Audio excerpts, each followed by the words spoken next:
Halo semuanya, jadi kali ini aku bakal ke Museum Kebangkitan Nasional yang ada di Senin. Yuk ikutin terus. Seperti biasa, aku berangkat dari stasiun Klender. Nah, aku bakal ke peron 12. Sebelum itu, aku bakal cek dulu saldo imannya aku. Nah, aku menunggu kereta yang bakal ke stasiun Senin. Nah, nanti setelah naik kereta, aku bakal berhenti di stasiun Pasar Senen.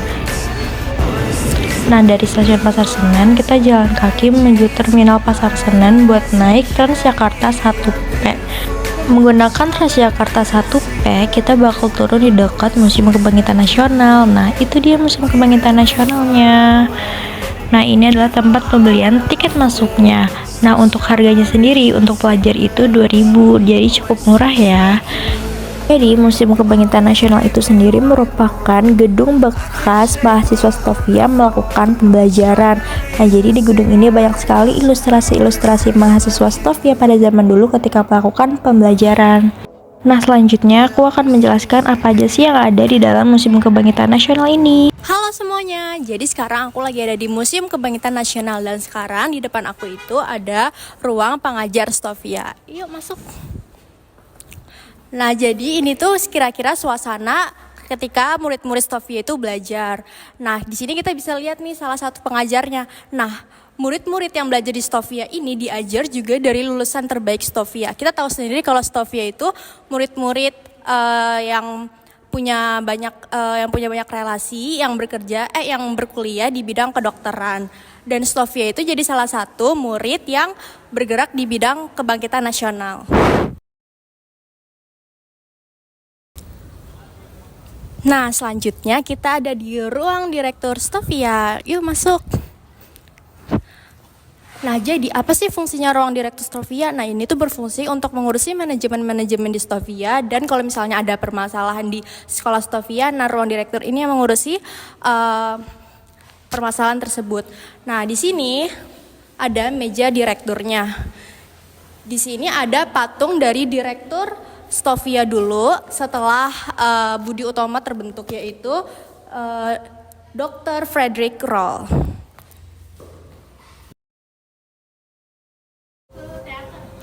Nah, selanjutnya ada ruang pelayanan kesehatan di Stovia dulu. Ayo masuk. Nah, kita kan tahu kan kalau Stovia itu sekolah tempat dokter-dokter bersekolah. Jadi pasti ada dong ruang pelayanan kesehatannya. Nah, di sini ada ruang KIA atau KB, dan di sini ada ruang poli umum. Nah, itulah beberapa ruangan yang ada di pelayanan kesehatan Stovia. Nah, sekarang kita udah ada di depan ruang media belajar Stovia. Nah, kita tahu kan kalau Stovia itu dulu sekolah kedokteran dan pasti butuh dong ruang belajar untuk mempelajari anatomi-anatominya, karena Stovia ini tuh lebih menekankan praktek nih daripada teorinya doang, hingga ketika mereka jadi dokter nanti mereka itu udah punya pandangan atau simulasi karena lebih menekankan praktek. Di sini ada meja bedah untuk pelajar-pelajar Stovia itu mempelajari anatomi-anatominya. Dan di sini itu patung dari jenazah ini tuh didatangkan langsung loh dari Eropa. Nah, di sini nih ada juga buku-bukunya. Nah, di sini selanjutnya ada kerangka tulang-tulang untuk mempelajari anatomi-anatomi tulang.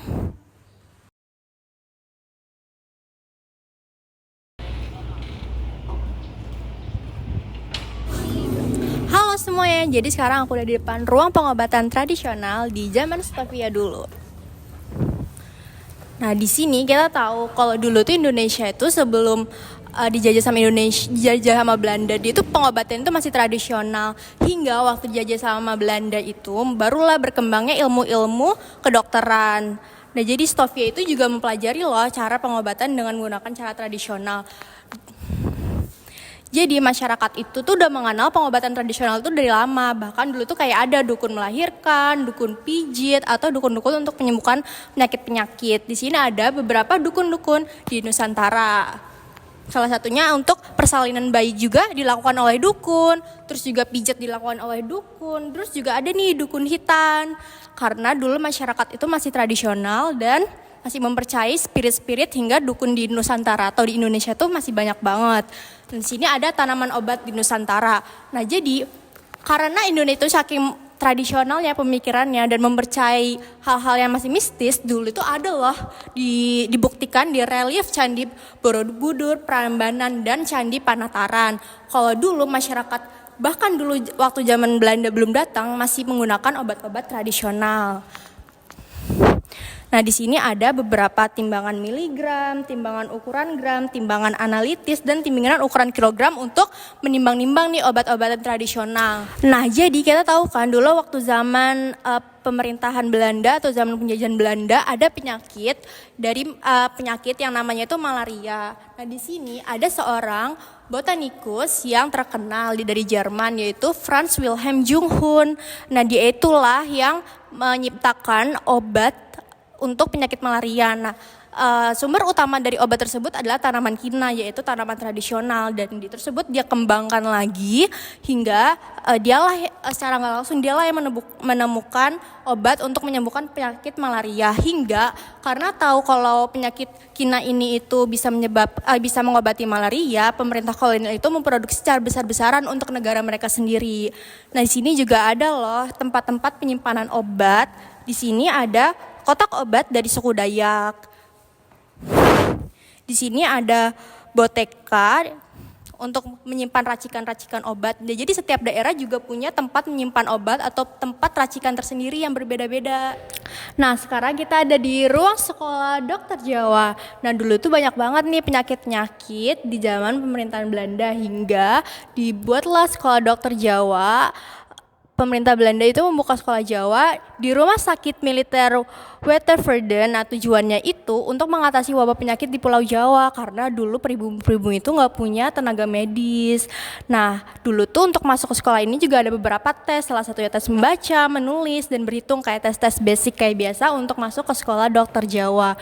Nah, dulu kebanyakan yang masuk di sekolah itu orang-orang Jawa karena lokasinya itu hanya berada di Pulau Jawa. Kita tahu sendiri kalau pemerintahan Belanda itu lebih berfokus untuk berkembang di Pulau Jawa.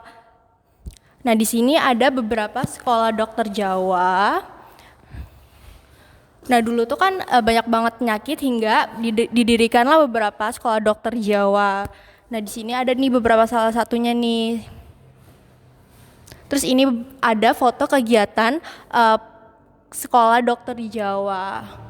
Nah, latar belakang didirikan sekolah dokter Jawa itu atas pertimbangan Gubernur Jenderal Doumer van Tees untuk mendirikan guna sekolah khusus petugas vaksin untuk menangani wabah cacar karena dulu di Indonesia itu ada terkena wabah cacar dan dulu tuh belum ada vaksinnya kayak obatnya, nggak kayak di zaman sekarang yang cacar tuh dianggap sebagai penyakit biasa. Cacar tuh dulu dianggap sebagai penyakit mematikan karena belum ada obatnya.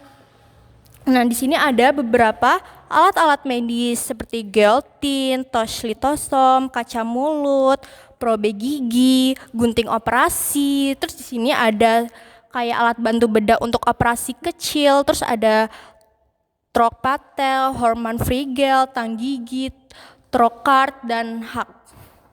Dan di sini ada dandang pas steril. Nah, itu tuh untuk mensterilkan peralatan kedokteran nih karena kalau misalnya untuk mengobati orang pasti alat-alatnya harus steril dong, dan sinilah alat ini untuk mensterilkan alat-alat kedokteran. Nah, di sini ada replika ijazah sekolah dokter. Jadi kalau misalnya mereka udah lulus sekolah pasti ada ijazahnya. Inilah contoh ijazahnya. Dan di sini ada beberapa nama-nama direktur yang pernah ada di sekolah Jawa atau Stovia ini. Jadi di sini Stovia itu dimulai dari 1851 sampai 1101. Jadi Stovia ini berdiri selama 1 abad. Kurang lebih itu sudah ada 1, 2, 3, 4, 5, 6, 7, 8, 9, 10, 11, 12, 13, 14, 15, 16. Udah ada 16 direktur, dan direktur yang paling berjasa besar itu adalah Direktur Frederick Roll karena dialah yang berjasa atas pembentukan organisasi Budi Utomo. Dan di sini ada beberapa contoh foto direkturnya yaitu Dr. Pledger direktur sama Dr. Ejikman. Dan di sini ada alat pemecah kepala. Nah, gunanya itu untuk pelajar-pelajar Stovia mempelajari lebih dalam nih isi otak manusia.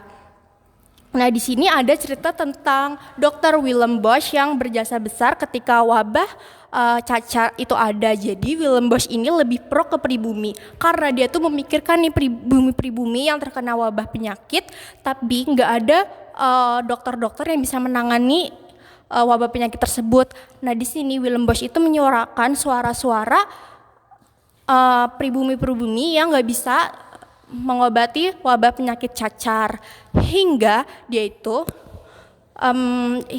menyarankan pada Gubernur Jenderal Belanda untuk mengarahkan tenaga medis ke pribumi-pribumi, tapi karena butuh biaya yang besar, Gubernur Jenderalnya itu menolak. Hingga pada akhirnya Gubernur Jenderal Loschersen itu mendukung usulan Dr. Willem Bosch pada 16 Desember 1847. Hingga dia itu mengeluarkan keputusan untuk menyetujui dibukanya pendidikan kedokteran dengan anggaran sebesar 5.400 gulden. Dan itu tuh jumlah yang besar guys untuk saat itu. Dan akhirnya dibukalah sekolah-sekolah kedokteran di Pekalongan, Cirebon, Tegal, Bogor, Banten, dan Priangan. Dan di sini ada foto ketika wabah cacar itu belum ada obatnya. Nah, di sini nih kondisi badan anak ini tuh parah banget kan, sebadan-badan, bahkan bayi juga tertular wabah penyakit cacar ini. Nah, kenapa sih wabah penyakit cacar itu bisa ada? Itu tuh karena sistem tanam paksa. Jadi ketika sistem tanam paksa itu banyak dong penyakit-penyakit yang menular hingga cacar ini ada. Dan di sini ada beberapa alat-alat kedokteran gitu, tempat untuk menyimpan kasa, tempat pelapis, alat tidur atau perlak, dan tempat penyimpanan jarum suntik, tempat penyimpanan peralatan pembungkus untuk operasi seperti perban. Dan di sini juga ada alat mendeteksi detak jantung, teropong, pinset dan alat penggulung dan peralatan pengikat tangan dan tabung tes darah, hingga ada juga loh tempat untuk menyimpan peralatan tes darah. Dan di sini ada elektroradiograf untuk mencatat detak jantung yang digunakan untuk praktek siswa-siswa di Stovia. Jadi alat-alatnya tuh lengkap banget hingga Stovia itu berjasa banget di perkembangan ilmu kedokteran di Nusantara. Hampir 6 menit anjir. Nah, aku udah selesai nih explore Museum Kebangkitan Nasional. Tadi kita udah masuk ke beberapa ruangan dan kita tuh tahu nih murid-murid Stovia itu dulu ngapain aja sih, ruangan mereka itu apa aja, media belajarnya apa aja, alat-alat yang digunakannya itu apa aja, dan banyak banget. Dan kita tuh jadi tahu obat-obat yang mereka pelajari selama bersekolah tuh apa aja. Dan kita tahu kalau mahasiswa Stovia itu yang membangun organisasi Budi Utomo. Budi Utomo itu salah satu organisasi yang menjadi pelopor kebangkitan nasional hingga akhirnya Indonesia itu bisa merdeka. Jadi kita tuh bisa tahu nih kalau murid Stovia ini berjasa besar atas kemerdekaan Indonesia dan menjadi pelopor kebangkitan nasional untuk memerdekakan Indonesia.